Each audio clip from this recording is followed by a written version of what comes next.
welcome to another episode of Cadence Fishing TV. And we're fishing on the River Ribble today, near to Preston. I've had a long drive north to meet my great friend Alan Barnes. And Alan, the first time I fished here was with you about 11 years ago. Yes, that's right. We went up to a stretch that Wigan AA have called Elston, and the river, like today, came up overnight. You're good at picking It's just bad typical, days. isn't it? You've had, you've probably had 3 or 4 weeks of great conditions. Yesterday we had a pile of rain and the river's come up overnight. And I remember that day, we ended up sharing a peg, didn't we? We had about 60 pound of chub between us. It was a pretty special day, and that's the big, attraction for fishing on the Ribble. So we've walked quite a long way from the car park. It's a good job that you travelled light, Alan. Yes, it is. Yes. And we've selected these pegs, and I can see why, because we're on a bit of a inside of a bend, and these pegs are giving us a bit steadier water on the inside, aren't they? Yeah, I mean, the river's probably got about 1.3 metres on it at the moment. It's quite a daunting prospect to, a newcomer to river fishing, but if you've got the right gear, the right rods, the right length, and the right size of floats, with the right amount of weight on them, you can actually surprisingly catch a few fish, and I'm hoping that'll be the case today. So I'm going to approach it a bit like Y Winter League mode and just try and catch a fish first. So should we get stuck in? Yeah, let's give it a go and we'll see what we get. Cheers, All Al. the best.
Right, well, I'm using a centre pin reel today, which is actually quite, it has quite a lot of history about it. It used to belong to Ken Giles, the Shakespeare, Birmingham AA and Cofton Hackett legend.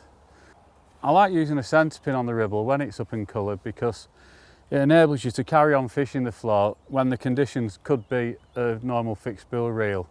The centre pin, because of its design and the resistance it creates, enables you to slow the float down very nicely. And I've had numerous bags on the Ribble fishing in conditions like this using these tactics. The rod I'm using as well is the Cadence number 1 15 foot, which is perfect for fishing off the rod end, getting great control, getting the line behind the float, and because it's a bit longer than your normal rod, it makes casting a doddle. I'm only fishing off the rod end, I can just swing it out like that, and away it goes, it's fishing. There we are.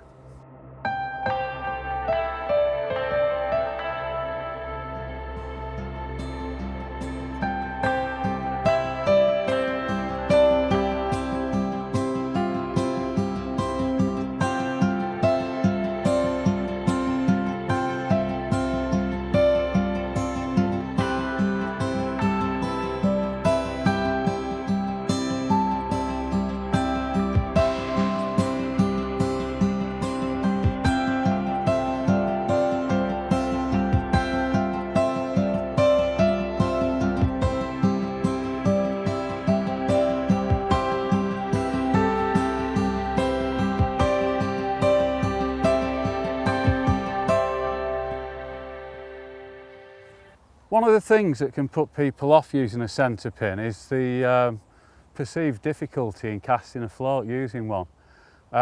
in all the old Mr. Crabtree books, you know, you saw him using what was known as a Wallace cast, which is quite a tricky skill to learn and master. But there is a very simple way to send a float 2 or 3 rod lengths out. I'm just going to demonstrate it to you. You basically drop the rig in front of you like so, and you put your thumb between the reel and the butt eye. Then you can take your index finger and pull line off the reel. And if you wanted to, you could take line from between the next 2 guides as well. And all you do is take it to the side as you would a normal stick float and send it out. And you can see there that I'm fishing now a good 2 rod lengths out.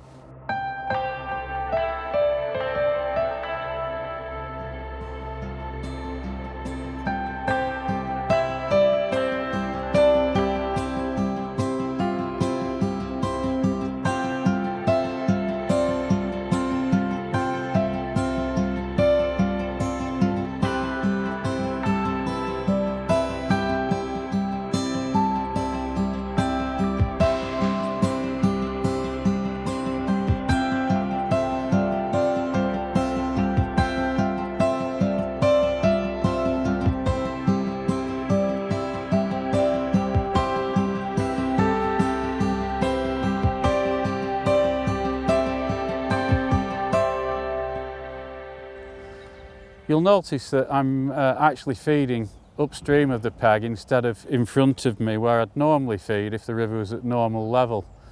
I'm also fishing very close to the bank. I'm fishing less than a rod length out, and I'm gently easing the float down. The reason I'm fishing so close in is because when the river's flooded like this, the fish seek refuge from the current, and they want to be in the slackest water they can find, because ultimately they're expending energy all the time. So if they can save energy, they don't need to feed as much, and obviously they can't feed when it's coloured. And basically they are down the edge. They're just lined up facing upstream down the edge of the river when it's like this. The reason I feed upstream is because I'm trying to make sure that some bait is actually hitting the bottom, hopefully around here, just downstream of me, and then trundling through, and then I can get the float to run through on the line where the loose feed's going, and hopefully that will attract bites. I'm also feeding some hemp, but you'll notice with the hemp I'm feeding it straight in front because it's a much heavier bait and it gets down faster. And especially when it's flooded like this, you can feed 2-3 pints of hemp easily if you wanted to get a good carpet down to act as a roach attractant. It also attracts the dace and the chub, so everyone's a winner really.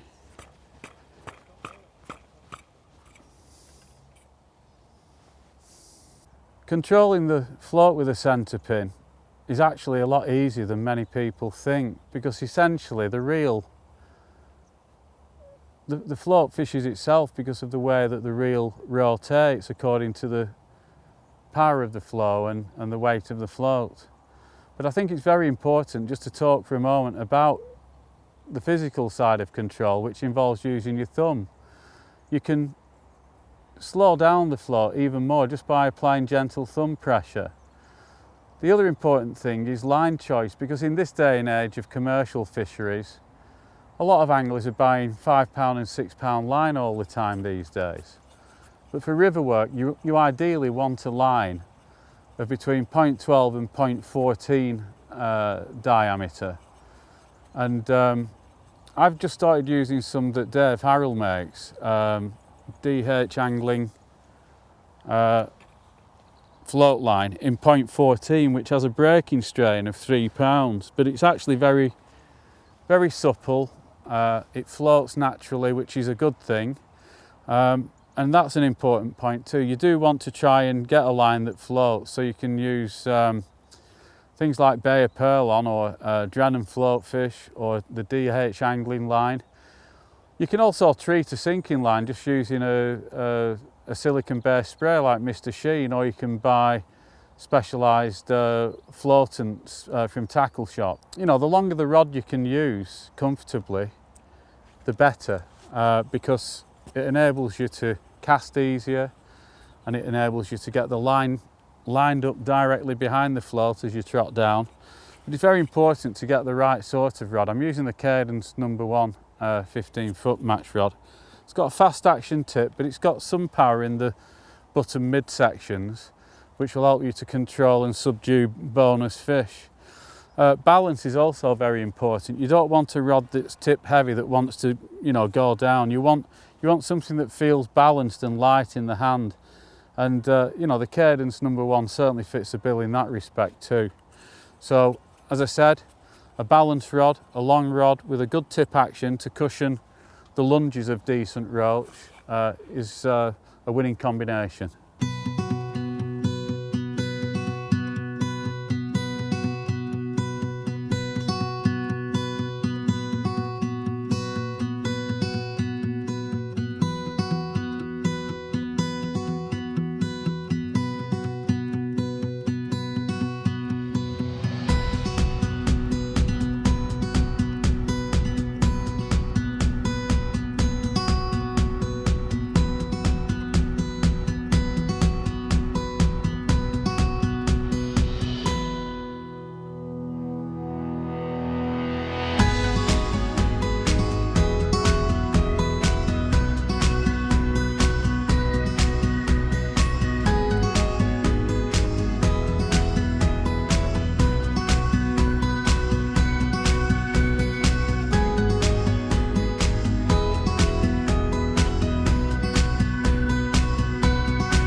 Well, like I said in the introduction, I've started my day off very negatively. Just fishing with my 10-foot wand and a small cut down maggot feeder. And it's often the way I approach a river like this when they're out of sorts, either when it's very cold in the winter or when the river's come up like it has here today. And all I'm doing is I'm just casting the feeder around the peg, just sort of learning a bit about the swim, and I'm also gently loose feeding maggots. So often my approach on days like this is just to, first of all, just try and get a bite.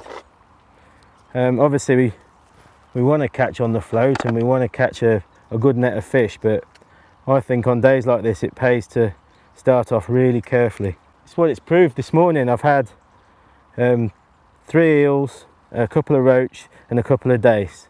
Just fishing fairly fine 20 hook on an 0.12 hook length. And the great thing about fishing a one like this is its sensitivity. I can spot the small bites that you sometimes get when you're fishing on hard days. One thing I have noticed, which you might be able to see, is how much sediment's in the water. It's actually collecting on my keep net.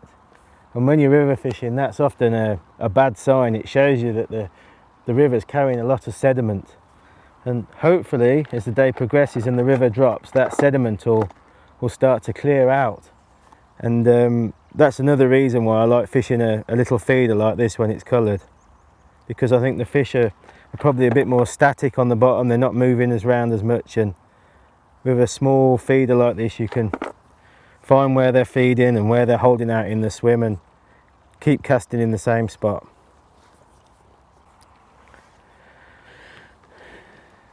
So as Alan mentioned, he's starting on a float with a centre pin and achieving a similar kind of presentation in that he's really slowing the bait down. So he's helping to keep the bait very near the bottom and slow it right down, and hopefully attract a fish into taking the bait. I am hoping that with time I'll start to catch on the float as well, but as I'm getting bites and picking off the odd fish on this method, I'm going to keep going. So that's the rig I'm using. I've got this small cut down feeder with just enough weight to hold on the bottom.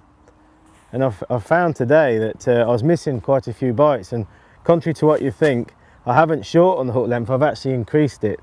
So you often find when you're fishing like this, particularly when you're targeting roach, you need to give them a bit more line for them to get the bait down and perhaps hook themselves. But as always with fishing, nothing's set in stone, so I'm prepared to constantly change the position of that feeder and increase or decrease the hook length.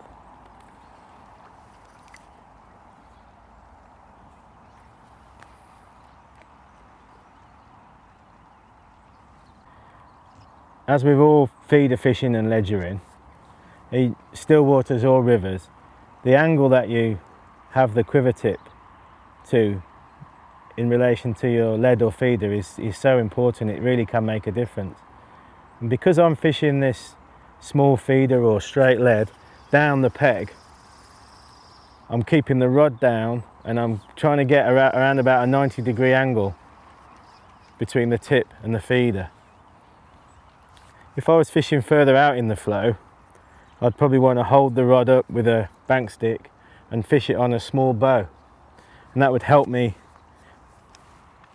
get some drop back bites. But today, because I'm fishing quite close to the bank and down the peg, because I'm combining my approach with loose feeding, I'm trying to get the fish to settle in a point down my peg, so hopefully we can catch on the float over the top later. So that feeder perhaps only takes about 15 to 20 maggots. It's just perfect for gradually feeding the swim and hopefully to start the fish feeding. It's really important to match the stiffness of the tip to the flow that you faced in different conditions. And this one's supplied with 3 tips. They're 3 different lengths and 3 different strengths. And this is the medium strength tip that I'm using. It's probably only about a ½ ounce test curve.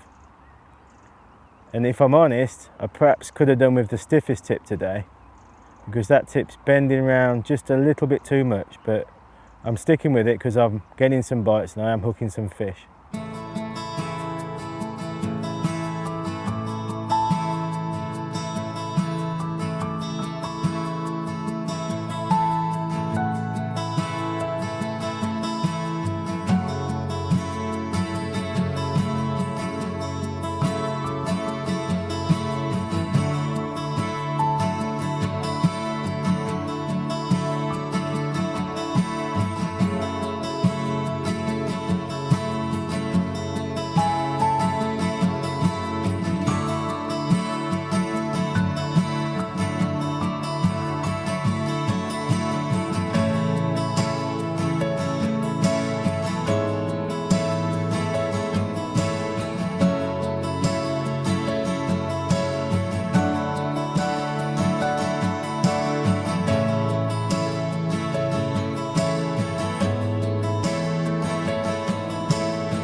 Well, after a little bit of perseverance and patience and fine-tuning the rig, we've started to get some nice fish coming now, a few roach, and this is a typical Ribble sample, lovely fish of around 8 ounces, clean as a whistle, never seen a hook before in its life, and that's what we come fishing on the Ribble for, these lovely silver bars, the red fins that we all love so much.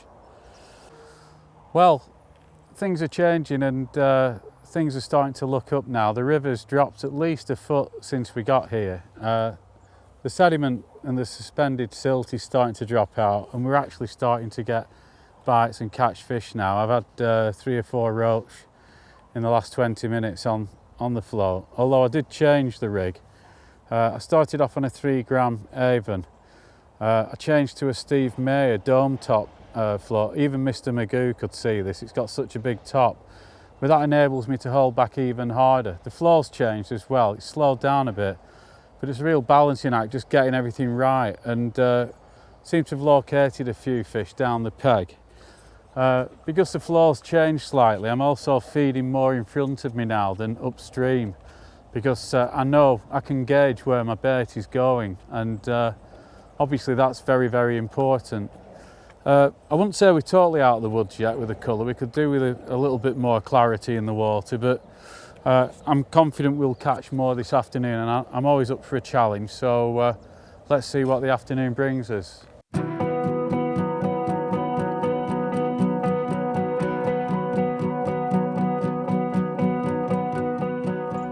I was just about to have a break, a coffee and a sandwich, so I'd set a link rod up and just chucked it in down the side.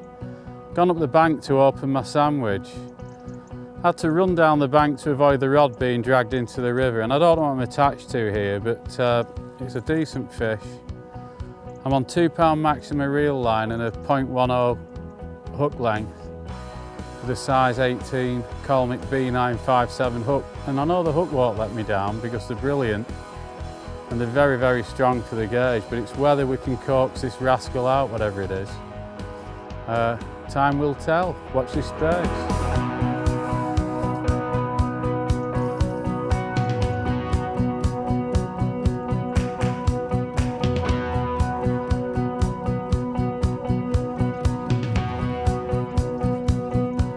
I'm using the Cadence 10-foot wand. First time I've used it, in all honesty, today. I found it very good.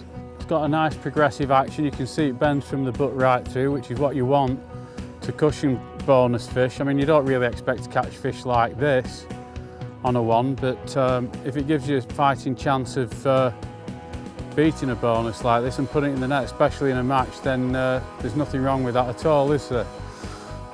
What I like about this rod, the initial thing I said to James was I like the tips because they're glass, but they've got a nice fast action towards the tip, so you get a good bite. I mean, this thing nearly dragged the rod in, to be honest, but you know, when you're catching roach in winter when it's clear and low on the shy and you're on 06 bottoms and 24 hooks, which you're down to sometimes in a match situation, you want to see every little pluck and you need to see every pull.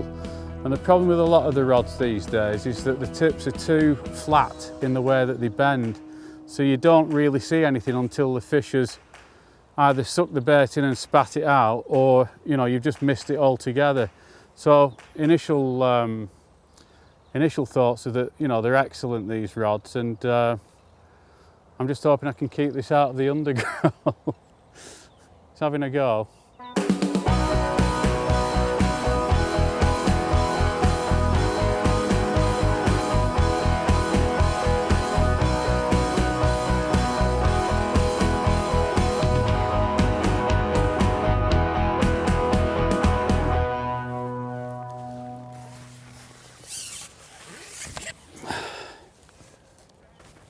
Well, that, my friends, is what's known in the trade as an Abramis Brahma, or bronze bream.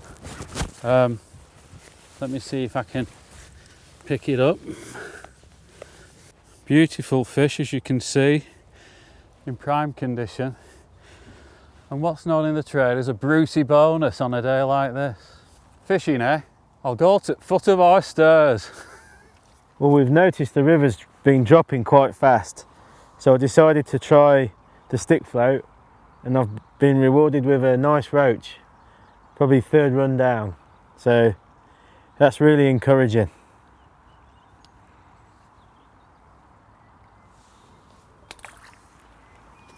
Here's a little thing about this stretch of the river. It's just above Preston, and quite a lot of history attached to this area, really. A Viking hoard of silver and coins was found along this length. It's called the Cuerdale Hoard, and if you want to see it, you can go to the British Museum and you'll see it there. So the Vikings were obviously in this area. Another thing that people don't realise is where the name sirloin comes from. You know, you go to the supermarket and you fancy a bit of sirloin steak, but where did the name come from? Well, I'm going to tell you, and very briefly. A mile or so from here, there's a stately pile called Houghton Tower. And James I was visiting his feudal baron. And he got taken with the drink. He'd enjoyed his piece of beef so much that he produced his sword and knighted what was left on the plate and said, "Arise, sirloin of beef." Things you didn't know. It's not just about the fishing. Well, it's proving to be a tricky day. I did catch a few dace and roach on the stick, but it didn't last very long, and been back on the maggot feeder on the wand and caught quite a few eels. It's not exactly what we were hoping for today. So I've gone back on the stick again, and even though the river's dropping quite nicely, it must have dropped over a foot since we've been fishing, it's still got the very heavy sediment colour in the water, and I think that's what's just putting the fish off. But I'm really enjoying it, and as Alan's proved with that bream, you just never know when you're river fishing. So I'm going to keep plugging away on the stick float now, keep feeding, and hope that the roach, dace, maybe even a chub might just turn up.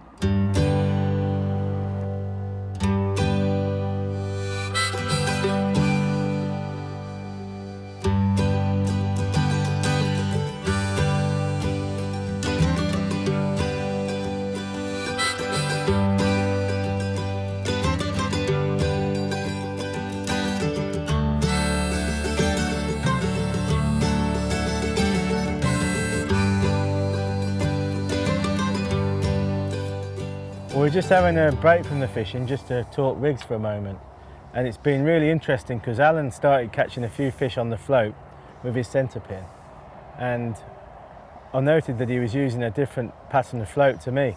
I've started off with a 10 number 4 stick float, which has worked okay, and I have had some fish on it, and also set up a standard bolo, which just doesn't seem to have worked with this extra pace. So Alan's just come up and explained to me the stick float that he's using, and I've changed over on mine. So basically, Alan, it's a very thick topped Yeah, stick I've got float, one here isn't on it? a winder too, Yeah. you can see that. With It's a the wire same stem. pattern. So Yeah. explain your thinking about that then. Well, the problem with the Ribble is the bottom. It's never uniformly even. And you've got to basically almost rock hop your way down the peg. You've got to find where it comes up and where it drops off. And there are always some areas in your peg that where the bait gathers and holds and where the fish will be. And you've got to find that place, but you've got to be able to get your hook bait to them in the right natural fashion. And I find that the best type of float for this, especially when you've got a peg like R2 today where it's boiling over on the top, there are boulders and thermals in the water because of the bottom being uneven. A good thick top float, these are mega thick tops, but believe you me, even a 1 ounce fish can pull that under quite easily if it's dotted properly. But I think the crucial thing, James, is the fact that because it's got such a big dome top, this bit where the silicone band is actually the fulcrum of the float. That's what you pivot on when you hold back. So you can actually overshot that by a couple of number 4 if you wanted, and really inch it through the peg and make the hook bait go in front of the float, you know, in manual or textbook style. And I think the trick is just to try and find a sort of happy medium where your olivette's just a few inches off the bottom and you can get it to go through the peg like that every run through without it catching the bottom. Because, you know, I've had it today, I've had to shuffle the float about and move up and down till I've found what I think is the right sort of depth and the place where the olivette needs to be in relation to the float and to the hook. It definitely seems a day to slow the bait right down, doesn't it, Alan? So Yeah. I'm intrigued to give this a go, Yeah. and we'll see if it improves the catches. All right, well, I'm going to go back and try and catch a few more before we run out of daylight. But Nice one. Yeah, nice floats these. Cheers, Thank you. Alan. Cheers.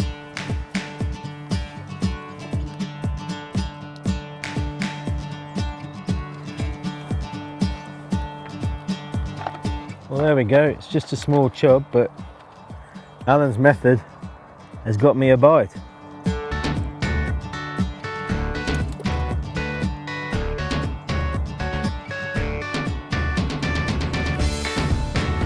I've varied the feed. To start with, I was just feeding 8 to 10 maggots every cast, but I've gone through phases of feeding a bit heavier just to see if I can encourage some fish to feed.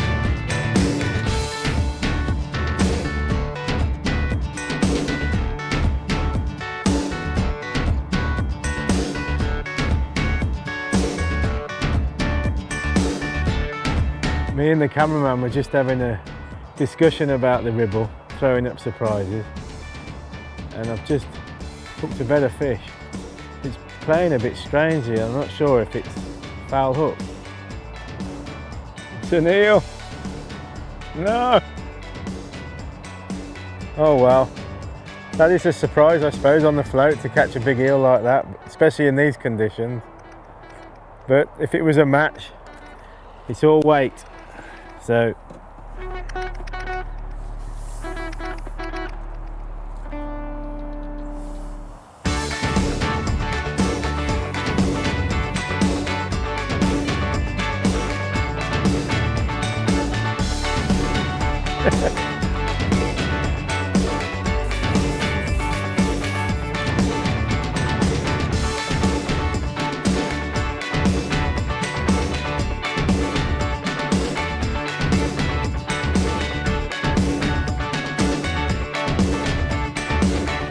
well, there we go. My patience has paid off and I've got an absolutely beautiful roach. I've been plagued by those eels closer in, so I started to feed more bait further out. And look at that absolute pristine roach. That's got to be over a pound. And I caught that on a stick float, just fishing about 6 inches over depth. Look at that glistening in the sun. It's absolutely beautiful. That's made the day worthwhile on its own. As we were saying earlier, there are a few mysteries surrounding centerpin fishing, certainly in the eyes of many anglers who just don't understand it, because you don't see articles that often about centerpin fishing. A few tips here that I just want to share with people watching this video. You'll notice that the line comes off the top of the reel and goes straight to the butt eye. That means that when you're playing a fish, you're actually winding the reel backwards to retrieve it. But that's a very good tip, because if you have it coming off the bottom of the reel on a windy day, you'll be set by problems. You'll have line going around the back of the drum time after time, and you don't want that, because you want to maximize your time fishing trying to catch the fish. So that's tip number one. Always have the line coming off the top of the reel, and so when it's trotting down you can see it's rotating anti-clockwise. When you've hooked a fish, hopefully, and you're bringing it in, you wind it back towards you. It takes a bit of getting used to, a little bit of brain training, but you'll have it sorted in a minute or two. The next tip is how much line to put on the reel, and I really like to have about 50 metres maximum of 2 pound line. You don't need more than that, because really when you're centerpin fishing you should be fishing top and bottom, and you should be going down a peg about 25-30 yards maximum, so that's plenty. 50 metres is enough.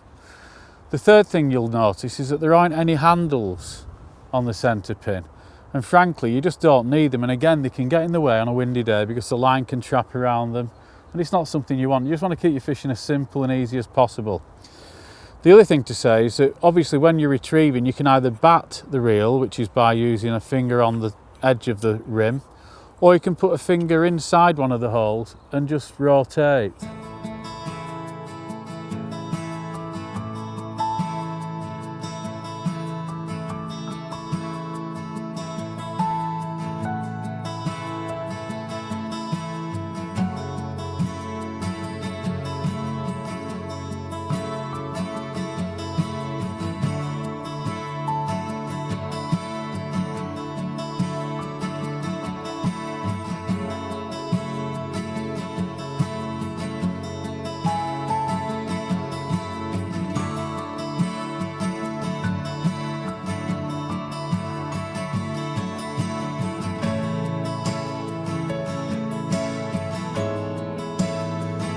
Well, James, what did you think of that today, the Ribble?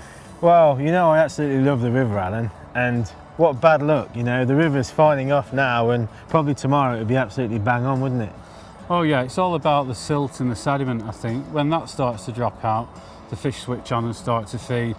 We had to do the feature today. It was unfortunate that the river came up overnight, but we've still managed to catch more than I thought we would, and I think we've covered quite a few important fundamentals of how to tackle a flooded river, don't you? Absolutely, yeah. I think the little maggot feeder or straight lead was the method to start with, and then you've really opened my eyes with your tactics of fishing the float off your rod end with the centre pin and really slowing the bait down. And that, I did try that and had a few of those eels, bizarrely, but I did have a few roach, and then as it's fine down further, I've caught quite nicely some nice roach and dace further out on a more conventional stick float. Yeah, it really is a special river in my heart. I fished it for 40 years. The centre pin's something I've only really been playing about with for about 7 years. But as I said earlier, I've caught some great bags of fish when the river's been in better nick than this. But I've also caught some stunning roach up to nearly 2 pounds on days when no right-minded person would even contemplate fishing a peg, simply because the pin does allow you to use a heavy float and slow it down. And even the bailiff on the other bank once said to me, "You've no right to be catching fish there today." And I had a lovely 14-pounder roach. Well, they say, you know, you never stop learning, do you? So that's been an education for me today, and something I'm going to think about when I'm fishing on the Y in similar conditions. So thanks for a wonderful day, Alan. It's been brilliant. And hopefully I can learn a bit from you on the Y. I'd like that. Okay. Cheers, mate. Thank you very much.